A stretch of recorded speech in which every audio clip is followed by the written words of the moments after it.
বগুড়ার আন্তর্জাতিক এই ক্রিকেট ভেন্যুর অভিষেক হয় 2004 সালে আইসিসি যুব ক্রিকেট ম্যাচের মধ্য দিয়ে। এরপর 2006 সালে অনুষ্ঠিত হয় 3টি টেস্ট ও 5টি ওয়ানডে ম্যাচ। এর মধ্যে 4টি ওয়ানডেতে শ্রীলঙ্কা, কেনিয়া ও জিম্বাবুয়ের বিরুদ্ধে জয় পায়। এছাড়া এ মাঠে ইংল্যান্ড এ টিম এবং প্রমিলা কাপের ত্রিদেশীয় খেলা অনুষ্ঠিত হয়। এরপর এ মাঠে আর আন্তর্জাতিক খেলা হয়নি। ক্রিকেট প্রেমীদের দাবি আবারও সচল করা হোক আন্তর্জাতিক এই ভেন্যু।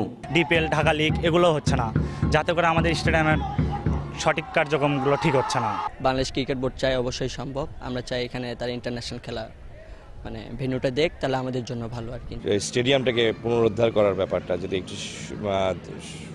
একটু দেখেন আর কি মনোযোগ দিয়ে, তাহলে আমাদের এই বগুড়ার উত্তরাঞ্চলের খেলাটা আবার নতুনভাবে জেগে উঠতে পারে। ভেন্যুকে সচল করতে প্রধানমন্ত্রীর হস্তক্ষেপ কামনা করেছেন বগুড়ার ক্রীড়া সংগঠনের নেতারা। শহীদ চান্দু স্টেডিয়াম শুধু বগুড়াবাসীর জন্য না, সারা উত্তরবঙ্গবাসীর এবং সারা দেশবাসীর জন্য।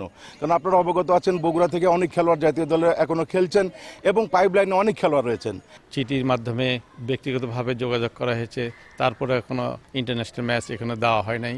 আমরা চাই যে এখানে ইন্টারন্যাশনাল ম্যাচ দেওয়া হোক, তাহলে বগুড়ার খেলোয়াড় উদ্বুদ্ধ হবে এবং এখানে আরো উত্তরাঞ্চলের অনেক খেলোয়াড় সৃষ্টি হবে। এ অবস্থায় ব্যক্তিগত যোগাযোগের মাধ্যমে ভেন্যু চালু করার পরামর্শ জেলা ক্রীড়া সংস্থা সভাপতি, জেলা প্রশাসকের। আমরা চাই যে ডিএসএর পক্ষ থেকে, ডিএসএর সেক্রেটারি সহ সংশ্লিষ্ট যারা আছে আমাদের কমিটির, তারাও ব্যক্তিগতভাবে যোগাযোগ করবে। অনেকের সাথে ভালো সম্পর্ক আছে বিসিবির সাথে, তো বিসিবিও যদি সেরকমভাবে আমাদের এই যোগাযোগের মাধ্যমে আন্তর্জাতিক খেলাগুলো দেয়, আমরা সেটি সম্পন্ন করব।